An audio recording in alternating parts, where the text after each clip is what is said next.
เฒ่าแก่อีป่ออีแม่ตั้งหลายทุกท่านทุกคนที่ติดตามรับฟังรายการสารธรรมยามค่ำตั้งสถานีวิทยุเพื่อการศึกษาวิทยาลัยสงฆ์นครลำปางซึ่งออกอากาศจากวัดบุญญาวาสวิหารพระอารามหลวงโดยทีมงานสถานีวิทยุซึ่งประกอบไปโดยท่านดร.จิรศักดิ์ ปันลำดร.แอม พัชริยา ฟองจันตา น้องนัท สถาพร สุธาคำน้องดิว อนุพงษ์ตาจินะร่วมโดยช่วยกันดูแลสถานีตามหน้าที่ของไผของมันก็ขอบคุณผู้อยู่เบื้องหลังการทำงานของครูบาอาจารย์พระสงฆ์นักเผยแผ่ที่มาจัดรายการที่นี่โดยความเสียสละนะโดยความเอื้อเฟื้อนะเพื่อแผ่มีจิตใจที่มั่นคงสนับสนุนงานเผยแผ่พระพุทธศาสนาบุญกุศลนี้ขอให้ท่านที่กล่าวนามมาและครอบครัวและศรัทธาญาติโยมผู้อยู่เบื้องหลังทุกคนทุกท่านอยู่ดีมีสุขเจริญรุ่งเรืองมีชื่อเสียงเกริกไกรสุขภาพพรรณนามัยสมบูรณ์แข็งแรงตลอดไปพบปะกันวันนี้อาตมาภาพมาแทนครูบาอาจารย์ท่านอาจารย์เสน่ห์กาหลงซึ่งวันนี้ได้ปาศรัทธาญาติโยมทำวัดสวดมนต์ปฏิบัติธรรมที่วัดบ้านกิวเนาะวัดศรีดอนใจบ้านกิววัดที่ท่านอาจารย์เป็นสมปานเจ้าอาวาสอยู่อาทิตย์หน้านี่จะตรงก่อนนี่ ถ้าวันพระตรงกับวันอาทิตย์ท่านอาจารย์ก็บ่ได้ออกรายการแต่จะแบ่งเวลาวันอื่นให้เปิ้นเนื้อศรัทธาเดี๋ยววันพรุ่งนี้ถ้าท่านอาจารย์สะดวกก็จะให้ท่านอาจารย์ได้ออกรายการเวลาเนี้ยเนาะในวันพรุ่งนี้สลับกันเปลี่ยนกันท่านจะได้นำข่าวทำกำเมืองเป็นเรื่องต่างๆมานำเสนอรู้สึกว่ามีเรื่องที่ท่านอาจารย์นำเสนอมาอยู่ตลอดเขาบรรจบสักเดือนนะเพราะว่าวันอาทิตย์เนี่ยอาทิตย์ก่อนก็ตรงกับวันพระนะวันอาทิตย์นี้ก็ตรงแหมฉะนั้นก็อาทิตย์หน้านะอาทิตย์วันจันทร์หน้านี้วันจันทร์พรุ่งนี้จะมอบเวลานี้ให้ท่านอาจารย์เนาะ19 ถึง 20 นาฬิกาแลกกันวันนี้มาแทนเปิ่นวันพุกเปิ่นแทนอาตมาก็แล้วกันศรัทธาญาติโยมอีป่ออีแม่เฒ่าแก่ตีสนใจในการฟังน้ำฟังธรรมตั้งหลายเนาะก็ช่วงนี้หน้าฝนฟ้าก็กระนำลงมาถึงวันอยู่ไกลน้ำไกลท่าระมัดระวังเนื้อไกลภูเขาไกลดอยสังเกตดูความผิดปกติของตาฟังนะถ้ามันมีบ่เห็นตกมาลุบลับตกมาบ่อยๆน้ำจืดน้ำจำไหลลงมาคือระมัดระวังเนาะดินมันน้ำถ้ามันตกต่อเนื่องนี่นะดินมันน้ำบ่ไหวมันก็จะสไลด์หรือว่าไหลลงมาท่วมทับก็มีเหตุการณ์เกิดขึ้นแล้วเนาะที่ต่างอำเภอแม่แจ่มศรัทธาก็ต้องคอยดูแลตรวจสอบตัวเองเหมือนกันเนื่องช่วงนี้พายุเข้าแล้วก็จะเข้าต่อเนื่องฝนจะตกต่อเนื่องวันนี้ก็วันค่ำนะอาจจะบัดนักต่อใดบางที่บางแห่งแต่ว่าก็ตกซึ่งอยู่วันค่ำก็ขอให้ระมัดระวังตรวจสอบเนาะพี่น้องตังห้างชัดเนาะพี่น้องตังบันมาบันจำตอนนี้ตังบนเปิ่นแจ้งมาว่าน้ำแม่ตาลมานักนะน้ำแม่ตาลไหลมานักมาไหลอยู่พื้นที่ที่เคยถูกท่วมเนาะอย่างบันมาบันจำบันจูดบันปงไตเนี่ยเคยถูกท่วมปีที่แล้วเนี่ยปีที่ผ่านมาเนี่ยหันว่าคืนนี้น้ำจะมาถึงประมาณเที่ยงคืน ทำผิดพลาดตอนนี้บ่ฮู้จะขึ้นมาอะไรอย่างเนอะที่อยู่ในพื้นที่ถ้าน้ำมันขึ้นสูงโทรแจ้งจิมเนาะโทรแจ้งจะได้ประกาศประชาสัมพันธ์เป็นกระบอกเสียงให้ผู้อยู่ทางท้ายน้ำทัดถองลงไปได้ระมัดระวังเนาะ เอาละศรัทธาพบปะกันบ่ให้เสียเวลาก็จะปาศรัทธาไว้พระสวดมนต์ก่อนเนาะ กราบพระพร้อมกันกราบหนึ่งพุทโธเมนาโถกราบสองธัมโมเมนาโถกราบสามสังโฆเมนาโถอิมินาสกาเรนะพุทธังอภิปูชยามิอิมินาสกาเรนะธัมมังอภิปูชยามิอิมินาสกาเรนะสังฆังอภิปูชยามิอะระหังสัมมาสัมพุทโธภควาพุทธังภวันตังอภิวาเทมิกราบสวากขาโตภควตาธัมโมธัมมังนะมัสสามิกราบสุปฏิปันโนภควโตสาวกสังโฆสังฆังนะมามิกราบนะโมตัสสะภะคะวะโตอะระหะโตสัมมาสัมพุทธัสสะนะโมตัสสะภะคะวะโตอะระหะโตสัมมาสัมพุทธัสสะนะโมตัสสะภะคะวะโตอะระหะโตสัมมาสัมพุทธัสสะพุทธังสารนังกัจฉามิธัมมังสารนังกัจฉามิสังฆังสารนังกัจฉามิตุติยัมปิพุทธังสารนังกัจฉามิตติยัมปิธัมมังสารนังกัจฉามิตติยัมปิสังฆังสารนังกัจฉามิอิติปิโสภะคะวะอะระหังสัมมาสัมพุทโธวิชชาจารณะสัมปันโนสุขโตโลกวิทูอนุตตโรปุริสธัมมะสารทิสัทธาเทวมนุษสานังพุทโธภะคะวะติสวะขาโตภะคะวะตาธัมโมสันทิฏฐิโกอะกาลิโกเอหิปัสสิโกโอปันนญิโก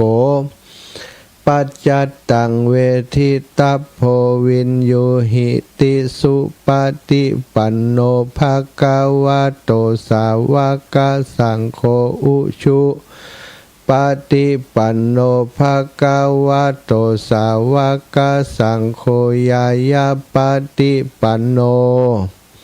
ภะคะวะโตสาวกสังโฆสามิจิปฏิปันโนภะคะวะโตสาวกสังโฆยะทิทังจัตตาริปุริสายุขานิอัฏฐะปุริสปุคลาเอสะภะคะวะโตสาวกสังโฆอะหุนายโยปะหุนายโยทักขินายโยอัญชลิกะระนิโยอนุตตรังปุญญเขตังโลกัสสาติกราบพระพร้อมกันเนอศรัทธาญาติโยมทั้งหลายกราบหนึ่งพุทธังวรันตังศิรสานะมามิกราบสองธัมมังวรันตังศิรสานะมามิกราบสามสังฆังวรันตังศิรสานะมามิศรัทธาญาติโยมท่านสาธุชนคนดีทั้งหลาย ไหวพระสวดมนต์ทำวัดปฏิบัติสิ่งที่ควรทำสำหรับเจ้าพุทธทั้งหลายนะทุกครั้งที่จะมีการสนทนาธรรมทำกิจกรรมดีๆทางศาสนาคือการรักษาศีลนะ ไหว้พระสวดมนต์เป็นสิ่งที่เฮาทั้งหลายทำเป็นพื้นฐานเป็นเบื้องต้นในการจะทำกิจกรรมต่างๆวันนี้ได้ทำหน้าที่ได้ทำการไหว้พระสวดมนต์ต้อมจิตต้อมใจทำจิตให้ใสทำใจให้สะอาดเรียบร้อยก็จะได้สนทนาธรรมอุจาสารธรรมสิ่งดีๆสิ่งที่มีประโยชน์กับศรัทธาญาติโยมทั้งหลาย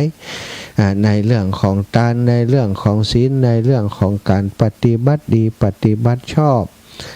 ต่างๆนะในความเป็นมนุษย์ในความเป็นชาวพุทธนะก็ถือว่าเป็นหน้าที่อย่างหนึ่งที่เราจะต้องอุปถัมภกยกพระพุทธศาสนาศึกษาห่ำเฮียนน้ำธรรมคำสอนของพระพุทธเจ้าอุจาสนทนาธรรมเผยแผ่ธรรมร่วมกันเนาะถือว่าเป็นการทำงานร่วมกันนะศรัทธาจะฟังอยู่ตั้งบ้านอาจจะคิดว่าโอ้อิแม่บ่ได้มีส่วนในการเผยแผ่ธรรมะของพระพุทธเจ้าหรอกแม่ฟังบ่ได้ศรัทธาถ้าอีแม่บ่มีถ้าศรัทธาบ่มีคนฟังสถานีวิทยุเวลาเปิดสายดับปิ้งมีไผโทรหาเลยคนจัดรายการก็มีกำลังใจเช็คเสียงไปแล้วไปถามบ้านโน่นเมืองนี่ได้ฟังรายการวิทยุก็วิทยุวิทยาลัยสงฆ์ฮู้จักก็บ่ฮู้หรอกอีแม่ฟังมีไผฟังบ่มีไผฟังรายการก็จะต้องยุติหรือว่ายุบไปในที่สุดเนี่ยศรัทธาฉะนั้นปฏิเสธบ่ได้ว่าอีแม่ทั้งหลายอีปอดทั้งหลายที่ฟังรายการอยู่นั่นทั้งหมดทั้งมวลคือผู้ที่มีส่วนร่วมในการทำหน้าที่เผยแผ่พระพุทธศาสนาน้ำธรรมคำสอนนี้โดยกำลังใจของโยมป่อโยมแม่จังหลายจึงทำให้ครูบาอาจารย์เปิดหาสารธรรมหาเรื่องราวดีๆมานำเสนอเนาะในชั่วโมงของไผก็ตามก่อนแล้วแต่เปิ้นก็ต้องเตรียมตัวหาข้อมูลต่างๆหาสิ่งที่ดีมีประโยชน์ต่างๆมามาจามาสนทนามาแลกเปลี่ยนกันบางรูปบางองค์เปิ้นก็ใช้วิธีการสนทนาสองทางคือทางหนึ่งก็ไปทางหนึ่งก็โทรมาฮับสายสนทนากันเป็นการสนทนาธรรมอีกรูปแบบหนึ่งบางรูปบางองค์เปิ่นก็นำข่าว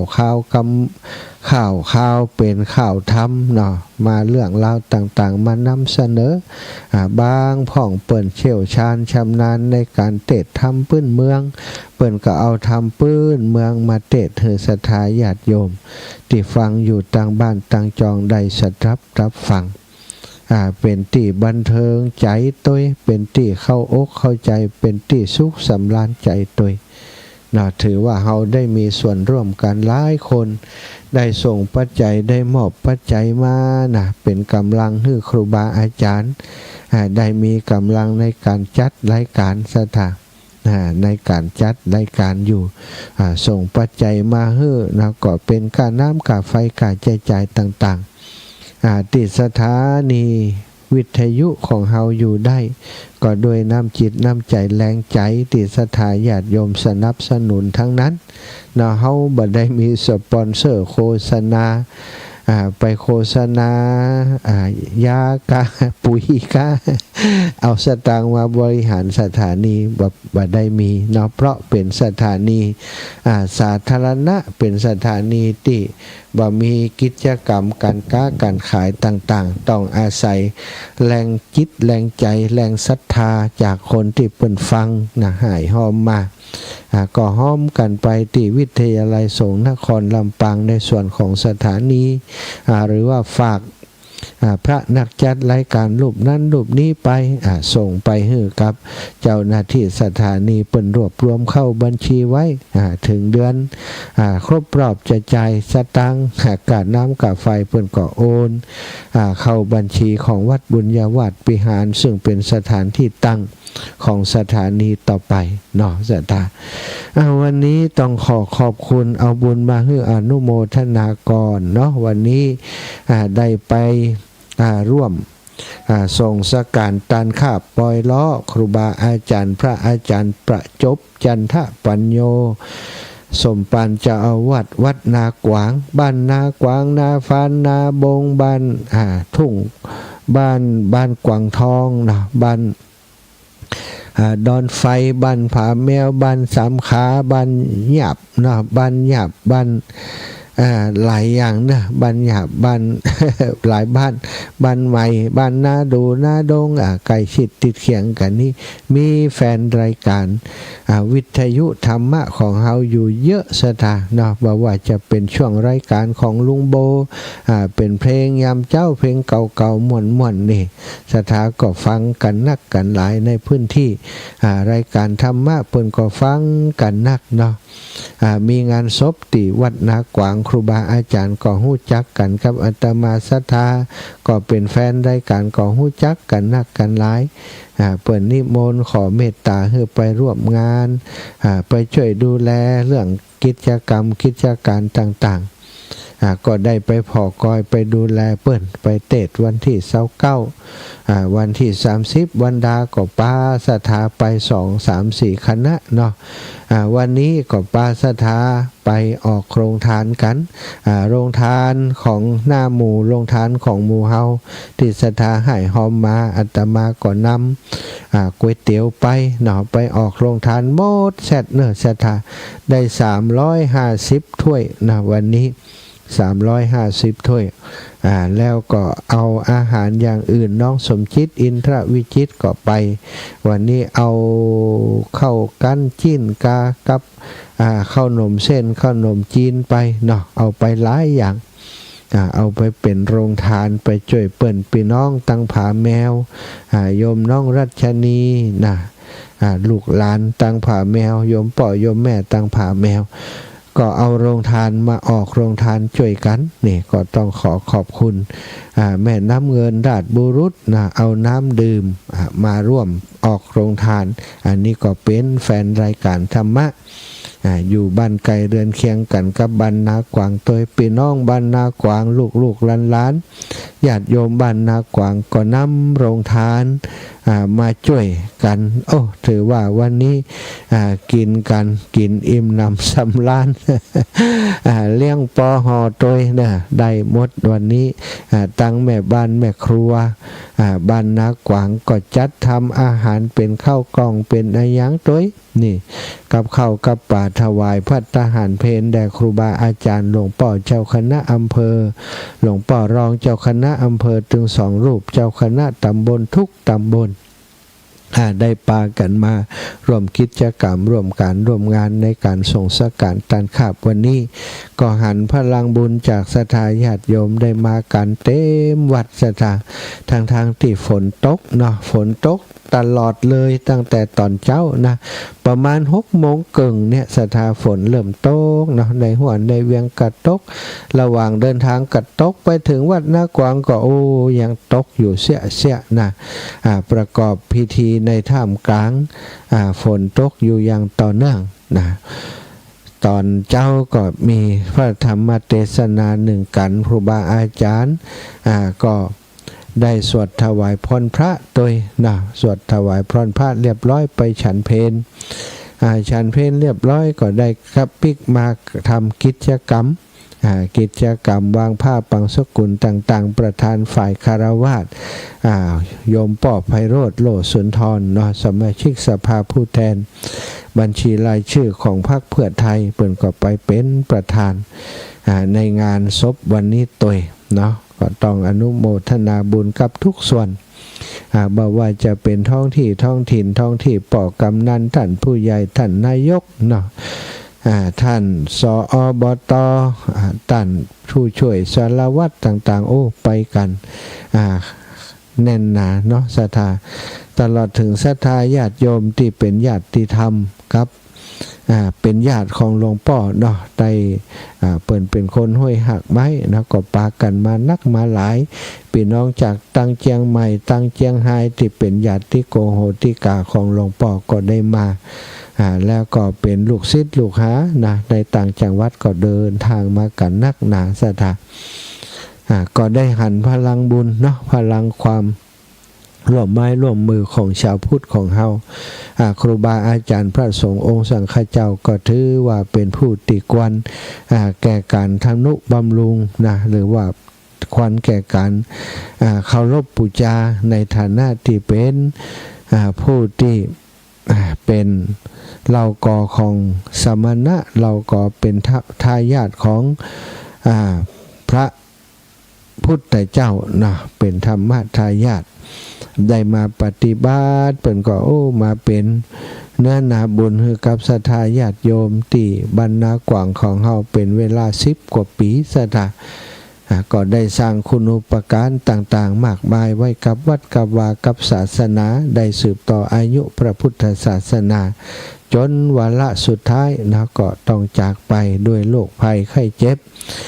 โรคที่เกิดขึ้นในตนในตัวของท่านนะมันเกินที่จะเยียวยาแล้วร่างกายบ่ไหวแล้วนะท่านก็ได้ถึงแก่การมรณภาพไปศรัทธาญาติโยมก็ระลึกถึงบุญคุณของท่านหมู่เฮาทั้งหลายที่ไปก็ระลึกถึงบุญคุณของท่านบางคนอาจจะบ่ได้ฮู้จักท่านเป็นส่วนตัวก็ฮู้จักจากคนนู้นคนนั่นคนนี้นะแฟนรายการหมู่เฮาก็ฮู้จักจากที่อาตมาได้อู้ไปในรายการก็เกิดถึงว่าเพิ่นก็มีคุณูปการต่อการเผยแผ่ธรรมในการอุปถากอุปถัมภ์กิจกรรมต่างๆของต่างสถานีวิทยุของเฮาเนาะผ่านตังพี่น้องศรัทธาบ้านนากวางเฮาก็นึกถึงคุณูปการตรงนี้ก็ปากันไปวันก่อนนี่แม่บัวเย็นจันทบนะคณะศรัทธาบ้านศรีหมดเก้าแล้วคณะศรัทธาบ้านน้ำโจ้ป่าจ้ำนะโยมสมควรโยมแม่จินดาแม่จินดาบ้านประจำนะก็ไปกันบ้านน้ำโจบ้านประจำไปกัน1 ลำรถนะลำรถไปรถตู้เต็มนั่นสถาวันนี้ก็ป้ากันไปก็มีคณะของพี่น้องบ้านฟ่อนเนาะโยมแม่ย่าแม่ยายต่างๆเนาะแม่อุไรวันพิธัญญากรคุณครูโยมน้องสมจิตนะก็ไล่ท่านด้วยกันแม่นงนะป้ากันไปวันนี้ฝนจะตกฟ้าจะห้องนะก็บ่สนใจไปเอาบุญไปแสวงบุญไปเอาโรงทานไปออกด้วยเนาะไปร่วมกิจกรรมไปหายไปหอมผ้าไตรตัวไปหอมหลัวไปหอมฟื้นอย่างต่างๆหลายคนก็ปะกันในงานท่านอาจารย์อีแม่ขอหอมลงตาลตัวจิมนะก็มาหอมลงตาลตัวอาตมาก็มีก็อนุโมทนากับทุกบุญนะศรัทธาญาติโยมทั้งหลายท่านได้โอนปัจจัยมาอาตมาก็ได้เอาปัจจัยส่วนตัวเนาะถวายเป็นการจ่ายในงานศพแทนศรัทธาญาติโยมเอาแตนเอาไส้ไปในหันโดยถวายเพิ่มเติมไปโดยนะก็มอบเพื่อตั้งคณะกรรมการช่วยกันดูแลมอบกันเนาะเอาไว้เป็นการจ่ายในการบำเพ็ญกุศลเนื่องในงานศพของท่านอาจารย์เวลาประมาณตอนบ่ายศรัทธาเปิ่นก็เคลื่อนศพนะบ่ายโมงได้เคลื่อนศพบ่ายโมงปลายสักหน่อยนะได้เคลื่อนศพไปยังสุสานบ้านนากวางเปิ่นก็ทำเมนชั่วคราวขึ้นนะก่อกองฟอนเมนชั่วคราวขึ้นนาเมนทั่วไปนะก็ได้ทำการทำพิธีวางผ้าทำการชาปณะทำการประชุมเพลิงฝนก็ตกอย่างนั้นสะดาแต่ว่าไฟเนาะฟืนต่างๆรัวฟืนเชื้อเพลิงมันพร้อมก็จุดก็ไม่จัดดีเนาะจากนั้นก็ได้เดินทางกลับโดยสวัสดิภาพปลอดภัยกันทุกคนทุกท่านนะขอบคุณทีมงานโรงทานของอาจารย์สมชาตินะโยมปาแก้วโยมน้องสุขโยธินโยมน้องติ๊กโยมปาจันโยมปิจันโยมเบิ่มนะได้ดูแลโรงทานแทนอาตมาเป็นมือเป็นไม้หือเนาะต้องขอบคุณนะขอบคุณได้บุญนักหลายที่ได้ไปร่วมโดยช่วยกันโดยเนาะแล้วก็ศรัทธาหลายคนที่ไปในงานอาจจะบอกพ่อป้าแม่น้อยอินยาสีแฮมเนาะแม่สีกุลตันดุละแม่น้อยอินยาสีย่อมแม่พิกุลวงแก้วนะพี่น้องจากตังหลายตีนนะบ้านหนองร่องบ้านดงสันเงิน แล้วก็พี่น้องบรรทกหัวช้างแหมหนึ่งลำรถตู้นะตาปิ๋วปอดตาปิ๋วแม่มวนเขาไปกันหลายคู่หลายท่านเนาะแม่ไผ่แก้วเทพน้ำวงนะก็ไปเนาะต้องขอบคุณทุกคนทุกท่านนะที่ได้ฟังรายการแล้วหันความสำคัญที่จะได้ไปเป็นกำลังใจให้กันก็เสียสละเวลาอันมีค่าเนาะลุยฟ้าลุยฝนไปกันนะบางคนก็เปียก ฝนตกลืมเอาจ้องไปเนาะก็เปียกกันก็ขอบคุณนักหลายเนาะนี่เป็นกำลังเป็นแรงใจให้กันศรัทธาถ้าบ่มีพี่น้องต่างบ้านต่างจองไปจำเพาะแต่พี่น้องบรรณากวางก็ดูจะบ่เยอะต่อใดอาศัยพี่น้องจากต่างบ้านต่างจองไปโอ้เนาะเปิ้นจุงศพออกจากวัดไปแถวยาวเป็นประมาณเกือบจะ700-800 เมตรศรัทธาแถวตียาวไปสำหรับการจุงศพของท่านอาจารย์ในวันนี้นะก็ถือว่าหมู่เฮาทั้งหลายเนาะได้ไปเอาบุญกับครูบาอาจารย์พระสงฆ์องค์สังฆเจ้าเปิ้นบอกว่าการทนุบำรุงพระพุทธศาสนาอุปถากอุปถัมภ์พระสงฆ์องค์สังฆเจ้าก็เหมือนกับที่เฮาได้อุปถากอุปถัมภ์พระสัมมาสัมพุทธเจ้าเพราะทั้งหลายทั้งมวลเหล่านี้เป็นสิทธิ์ของพระพุทธเจ้าเนาะศรัทธาอันนี้อย่างใดโทรมาตอนนี้นี่กำลังจัดรายการอยู่นะโยมแม่ว่าอย่างใดนี่เจ้าขอโทษนึกว่าว่างเจ้าบอกว่าจะมานอนวัดจัดรายการอยู่เนอะโยมแม่สาธุค่ะอนุโมทนาบุญเลยเปิ่นไปนอนวัดเนาะสาธุวันนี้ได้ไปงานศพพระสงฆ์ทรงสังฆเจ้าก็จะนำเรื่องราวเนาะที่เกี่ยวข้องกับเรื่องนี้มาจามาสนทนากันเนาะสาธุคนเฮาเป็นชาวพุทธพระพุทธเจ้าบอกว่าสิ่งที่เป็นสิริมงคลแก่ตัวแก่ตนของเฮาก็มีหลายอย่างด้วยกันเสวนาจะพาลานังบันดิจะนั้นจะเสวนาปูชาจะปูชนียานังสาธุบ่าคบคนพาลคบแต่บัณฑิตแล้วก็บูชาควรติคนบูชาอันนี้เป็นมงคลชีวิตเบื้องต้นของทุกคนการบูชาควรติคนบูชาศรัทธาเปิ้นบอกว่ามาเสสหเสนะโยยะเชทะสตังสะมังเอกันจะภาวิตตตานังมุทุตตัมปิปูชเยเสเยวะปูชนาเสโยยันเจวัตสตังหุตัง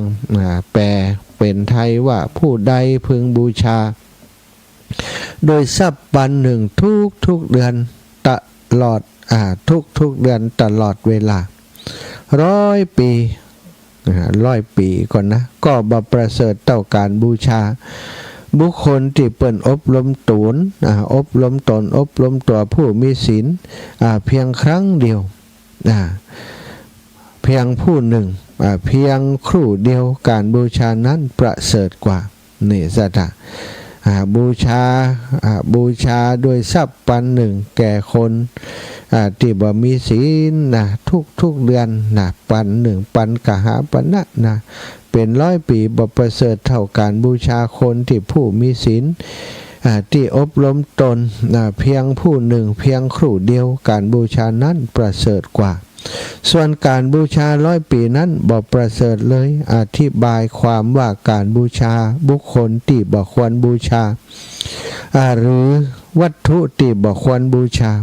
แม้บูชาสิ้น100 ปี1,000 ปีอย่างสม่ำเสมอก็หาประโยชน์อันใดบ่ได้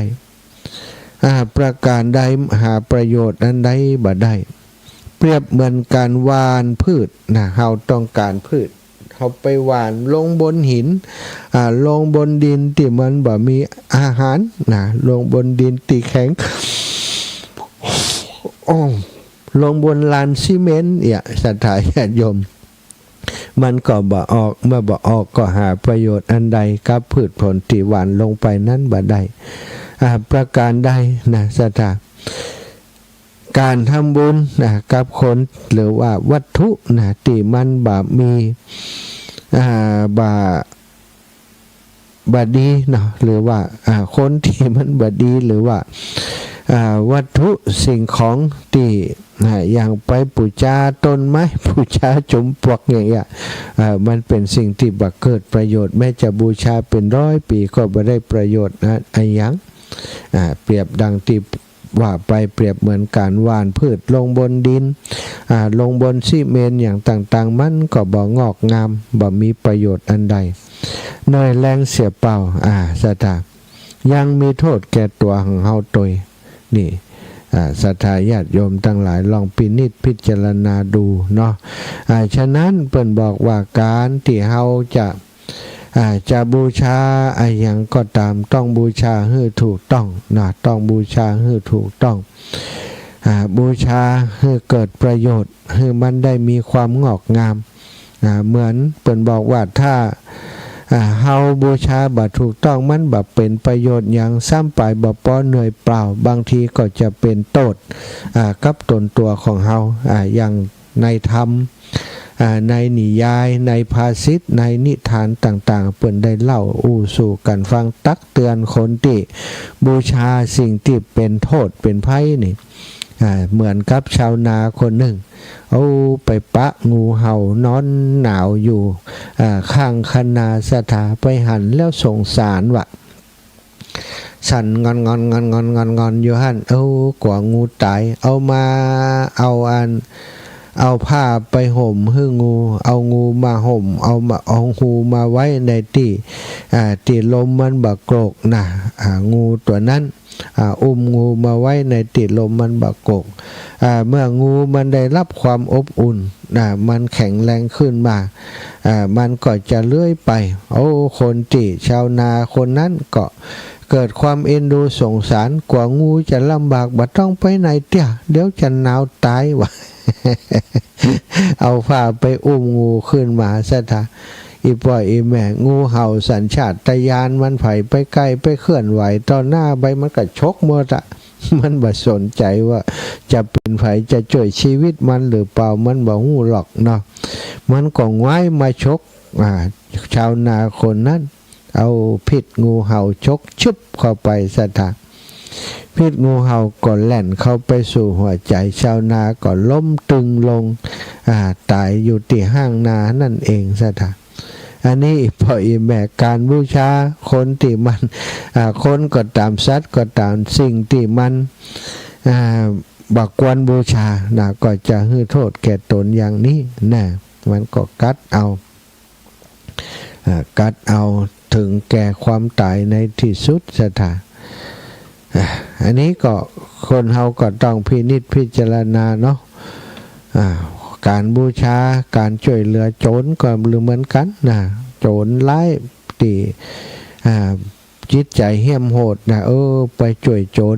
ดีก็โจรก็ว่ายมาเอาชีวิตของเฮาคนที่บ่ควรบูชาที่ว่านี่คือคนที่บ่ได้อบรมตนบ่ได้ฝึกฝนตนเองโดยดีบ่มีศีลบ่มีธรรมของสัตตบุรุษเป็นโมฆะบุรุษหรือว่าเป็นคนเปล่าจากคุณงามความดีที่พระพุทธเจ้าท่านตรัสว่าโมฆะบุรุษบอกว่าพระหรือว่าคฤหัสถ์ที่บ่มีคุณธรรมก็บ่ควรบูชาทั้งสิ้นซะท่าช่วงนี้ก็มีข่าวพระฆราวาสยังสารพันซะท่าที่เมื่อก่อนดูแล้วเป็นคนน่าเชื่อถือเนาะเป็นคนดูแล้วเป็นคนมีจิตใจเป็นบุญเป็นกุศลชอบช่วยเหลือคนที่เปิ้นลำบากเอาไปเอามาหน้าฉากอย่างหนึ่งหลังฉากอย่างหนึ่งอันนี้ก็ดูยากอยู่เหมือนกันเนาะศรัทธาญาติโยม ทางเบื้องหน้านี่ดูเป็นคนเรียบร้อยเป็นคนที่น่าสงสารทำตัวน่าสงสารเดินก่อบันไดนั่งรถเข็นคือคนเข็นแสดงละครคือคนหันพวดทอดตำรวจจับเดินดุมหันเป็นอย่างโลศรัทธาอันเนี้ยเพิ่นว่าคนที่บ่ควรบูชาคนที่บ่ควรบูชาก็คือคนที่ บ่ได้อบรมตนบ่มีศีลบ่มีคุณธรรมเป็นคนที่บ่ควรบูชาส่วนผู้ใดบูชาท่านผู้ที่ได้อบรมตนดีแล้วอบรมตนด้วยศีลเป็นผู้มีศีลเป็นผู้ที่อบรมจิตใจเป็นผู้ที่มีสมาธิเมื่ออบรมสมาธิใดก็ย่อมจะเป็นผู้ที่มีปัญญาเป็นผู้ที่มีความดีอยู่ในตัวอยู่ในตนอยู่ในจิตในใจการบูชาของคนเช่นนี้แม้จะบูชาเพียงครู่เดียวก็ประเสริฐนำความสุขมาให้ตัวเองตัวอย่างเช่นการที่เฮาบูชาพระพุทธเจ้าหรือว่าอริยสาวกของพระพุทธเจ้าหรือคนอื่นๆที่มีคุณธรรมดีเช่นมารดาบิดาครูบาอาจารย์และผู้ที่มีพระคุณอื่นๆการบูชานั้นแสดงออกได้ก็ถือว่าเป็นบุญเป็นกุศลศรัทธานี่การบูชาเปิ่นแยกออกเป็นสองอย่างการบูชาโดยอามิสอามิสบูชาปฏิบัติบูชาศรัทธามีการบูชาอยู่สองอย่างด้วยกันการบูชาสองอย่างนี้พระพุทธองค์ตรัสว่าเฮาย่อมสรรเสริญการบูชาด้วยการปฏิบัติอามิสบูชาก็บ่ได้ปฏิเสธแต่พระองค์ตรัสว่ามันมีผลน้อยมีอานิสงส์น้อยการบูชาโดยการเอาอามิสก็คือสิ่งของเข้าของเงินค้ำก้าอย่างต่างๆไปมอบเพื่อไปถวายไปบูชาด้วยดอกไม้ธูปเทียนโดยการเคารพคบย้ำแบบเนี้ยการบูชาแบบนี้ก็มีประโยชน์อยู่แต่พระองค์บอกว่าการบูชาด้วยดอกไม้ธูปเทียนนี้การบูชาด้วยของหอมการบูชาโดยวัตถุต่างๆนี้มีบุญมีอานุสงส์น้อยกว่าการบูชาด้วยการปฏิบัติบูชาเป็นเงินต่อใดก็ตามศรัทธาก็จะบ่มีอานิสงส์นักเท่ากับการบูชาด้วยการปฏิบัติ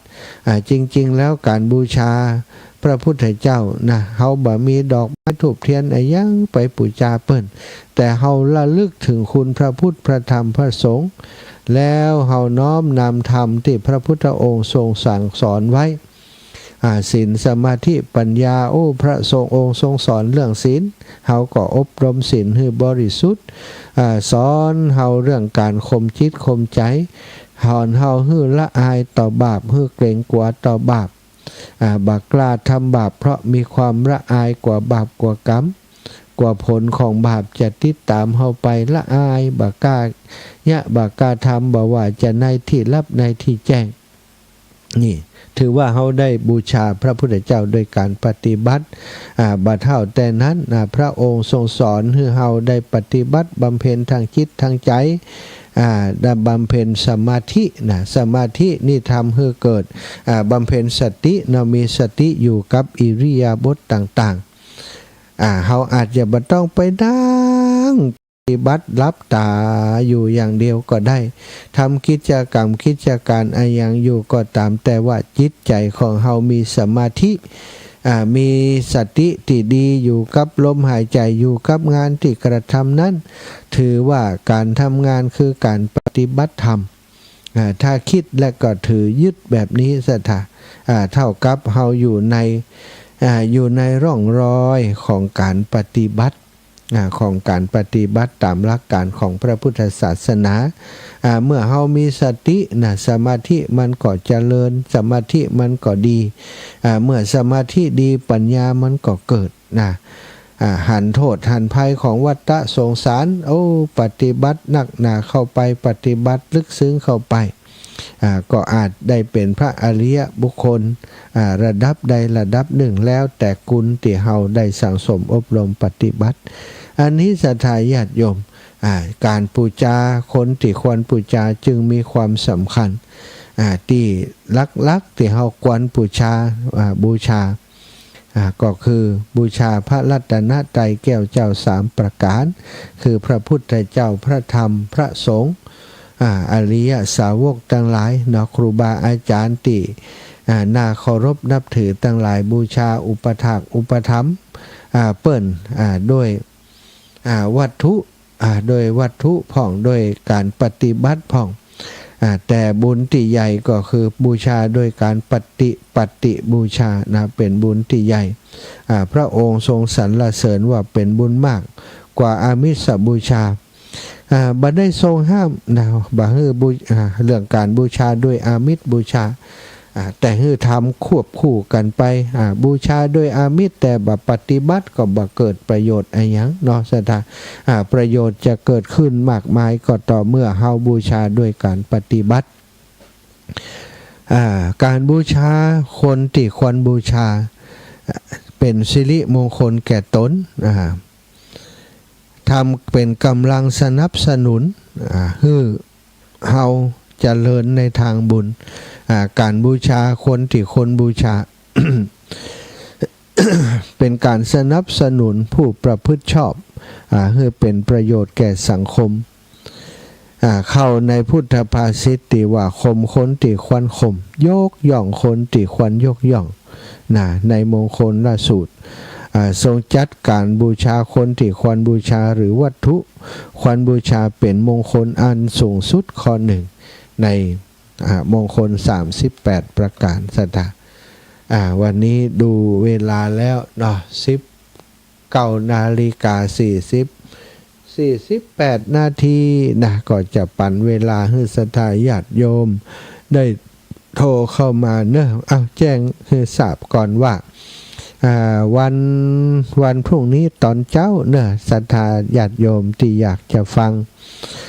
เทศน์มหาจารย์ผูกกันกุมารที่ท่านพระอาจารย์นัทพระครูปรัตน์นัทพระพงศ์ทิตาอุทธศิริเป็นผู้แสดงเมื่อเป็นการสุดท้ายกันที่8กันสุดท้ายของวันก่อนวันที่24เนาะวันพรุ่งเมื่อเช้าเนอะตี3ถึงตี4จะนำที่บันทึกไว้มาเปิดให้ศรัทธาญาติโยมได้ฟังเปิ้นขอมาจากนั้นก็จะได้พบปะกับศรัทธาญาติโยมในรายการของรุ่งอรุณวันพรุ่งนี้ธรรมะก่อนรุ่งอรุณแล้วก็วันพรุ่งนี้เป็นงานศพเนาะมีงานศพที่บ้านศรีหมดเก้าปอหลวงปออุ้ยอายุ80ไปวันก่อนยังไปวันเกิดเปิ้นอยู่วันนี้ถ้าบ่ได้จัดรายการก็จะไปร่วมฟังเทศน์ฟังสวดเนาะแต่ว่าหนังจัดรายการก็เดียวก็จะเลยเวลาละ8 โมงทางพุ่นเปิ้นก็สวดแล้วไปมาลามาลุนเดี๋ยวเปิ้นจะวุ่นวายพรุ่งนี้จะไปบิณฑบาตที่บ้านศรีหมวดเก้าบ้านหนองยางแล้วก็จะไปแวะงานศพของโยมป่อนะจะได้นำผ้านำปัจจัยไปร่วมบุญร่วมกุศลด้วยเปิ้นเนาะแจงแม่บัวเย็นทราบแล้วเปลี่ยนวันพรุ่งนี้จะไปบิณฑบาตแล้วก็จะลวดไปเนาะลวดไปหายไปหอมเปิ้นแสดงความไว้อะไรกับผู้ที่เสียชีวิตจากไปปอวิมลซึ่งก็เป็นศรัทธาคนหนึ่งที่ฟังรายการธรรมะของคลื่นสีขาวแล้วก็ธรรมะรายการธรรมะของ 106.50 เมกะเฮิรตซ์ด้วยแสดงความเสียใจกับลูกกับหลานเนาะได้เสียบุคลากรเสียบุคคลอันเป็นที่รักไปก็ถือว่าวัยสูงอายุเป็นผู้ที่มีอายุยืนแล้ว80ปลายแล้วเนาะรู้สึกว่าจะ83 84อย่างนี้พรุ่งนี้เจ้าจะแวะไปเนอะบิณฑบาตเสร็จแล้วจะแวะไปเอาละศรัทธาเปิดสายให้ศรัทธาญาติโยมได้โทรเข้ามา0808844173 0808844173วันนี้ไปตังเชียงใหม่ก็จ้าตังเชียงใหม่รับสัญญาณได้หรือไม่ถ้ารับสัญญาณได้ก็โทรมาแจ้งมาบอกมากล่าวกันคิมเนอะพี่น้องตังเชียงใหม่0808844173 0808844173โทรมากันได้ฟังกันอยู่ก็จ้าหรือว่าดักกับปิ้งไม่มีใครฟัง โอ้มาแล้วเนี่ยแม่นิเวศยำมาซักจากเชียงใหม่เชียงใหม่สถานีออกอยู่เจริญปอนโยมแม่เจ้าฮับแล้วแม่ตกเนาะ ตกเกาแหละปุ้นฝนตกวันค่เออำตกวันค่ำโอ้เจ้าครั้งขึ้นขาวชัดเจนดีนะเจ้าโอ้สาธุขึ้นสีขาวชัดเจนเนาะวัดไฟหินเนาะเจ้าเป็นกำลังใจพระมหานุเจ้าสาธุเป็นกำลังใจให้แม่อยู่ดีมีสุขเนอะเจ้าสาธุสาธุเจ้าสาธุค่ะเอาจะเลินพร4568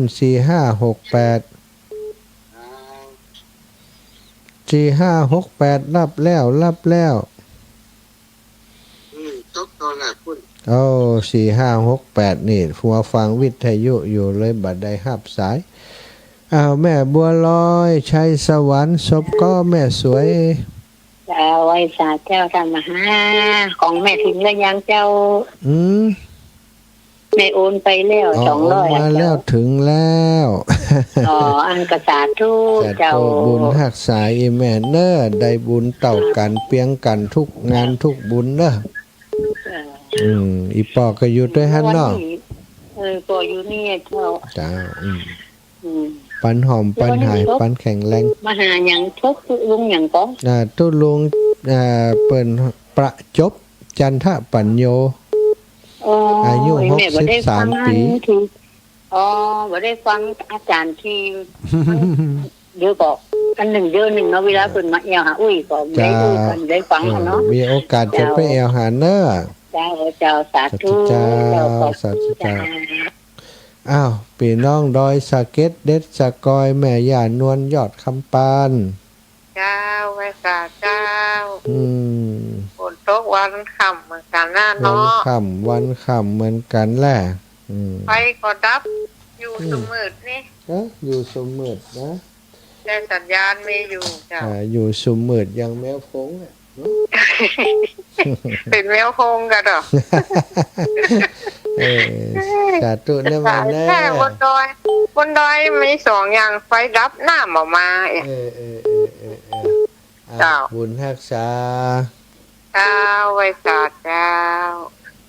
จะเลินป้อนแม่สุกแก้วสอนศรีนุสรศรีลาพรเจ้ากับไว้สาเด้อท่านพระมหาเจ้าได้ไหว้พระโดยเด้อวันนี้นะโอ้ชัดเจนไปเลยเด้อวันนี้ไปเลยเจ้าแม่ทำบุญตักบาตรทานขันข้าวกินข้าวตอนแล้วก็ไปฟังน้ำฟังธรรมเจ้าอนุโมทนาบุญตัวเน้อ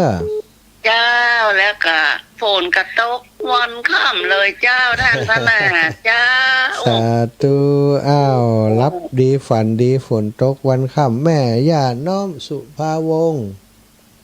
เจ้าฝนตกม่วนเนาะม่วนดีตะถ้าน้ำท่วมนี่บ่ม่วนเด้อฟังธรรมก็ม่วนเนาะดีเจ้าสาธุนะ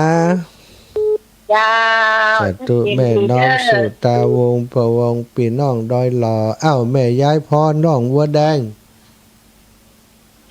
มาจากการเจ้าจังไดวัดไก่ยินเป็นจ้ะวันนี้ไปถ่ายทอดถ่ายทอดยังจิตมนทนมนทันน่ะมนทนมนทันกะใช่กันอย่างมนทนมนทันพุ่นแหละผู้ทำมนทนเนี่ยบรรทายทอดเจ้าดีแล้วเนอะขอบคุณยายพรปันกันคนน้อยจะเลินปอน4568ได้ยินละยังได้ยินละเจ้ากำลังมาเจ้าสาธุอันโทรศัพท์นี่มันจะได้คุ้มเร็วผีเข้าผีออกผีเข้าผีออกยังเจ้ามันผีเข้าผีออกเจ้าฟังอยู่นี่พูดเปล่าด้วยดีกะเจ้าขายขนมหวานเนาะเนี่ยน้ำเปล่าขายเปล่าน้ำหอมดีสาธุนะฮับสายแม่4,000ก่อนจะเลินปอนแม่4,000กันทิพย์นึกว่าเรารู้จักกันเลยรู้จักอยู่จำเบอร์ได้อยู่เจ้าอยู่ดี อยู่ดีสำบายน้ออยู่ดีมีสุขน้อ นึกว่าบาฮักสายแล้วอี ครับ นะ กา ไหว้พระตัวถึงวันน่ะ โอ้ดีแล้วดีแล้ว อนุโมทนาสาธุตัวนี้ตลอดอ่ะ สาธุอีแม่นะเอ้าบุญรักษารับสายแม่ญาติแก้วก่อนเด้อเจริญพรแม่ญาติแก้วกาดโปง เจ้าที่แม่มาได้โอนตังค์ให้จะเดินโทรศัพท์พี่น้องเสีย เสียดีกว่าหมีเสียดีกว่า สอง หมี วันนะรู้เลย เจ้าโอ้มีตังใจอ่ะ2 วัน ออกดอกนะ 2 วันมีตังใจอ่ะ สาธุเด้อ จ้า สา จ้า ธุสา ให้ ธุ เป็นกำลังใจด้วยจะออกดอกก็ออก แล้วแม่น้อยทาอาสา แม่ฟังอยู่นะ ฟังอยู่โอเคฟังอยู่ฟังกัน ลำฟังพร้อมมันมีใครอ่ะ เจ้า แม่ก็ฟังเป็นกำลังใจเนอะ เจ้าดีแล้วมันมีใครโทรแม่ก็โอนมาได้ ดีบุญรักษาเนอะ นี่นะ เจ้าสงสัยมันได้ลากันแล้วนี่แม่แก้วกันทวังมาจะเลินปอน เด้อท่านเด้อว่าจ่าเด้อ จ้าแม่ล่าออนไปแอวปุ่นไหนญี่ปุ่นปุ่นไหน ไม่ได้อ่อนไปปูนกัน ไปเจออีน้องปุ่นไหนสิน้องก็บอกโอ้เป็นปล่อยดู เจ้าสาธุนะแม่เนอะ ฟังอยู่เด้อจะว่าใครมาฟังนะมันโทรบัดตานโทรพวกกินรอบปุ๊บ สาธุอย่าเอาเจริญปอนแม่ย่านางคำอ้ายสันสลีวปป เจ้า แม่ก็ฟังเป็นเจ้า เจ้าก็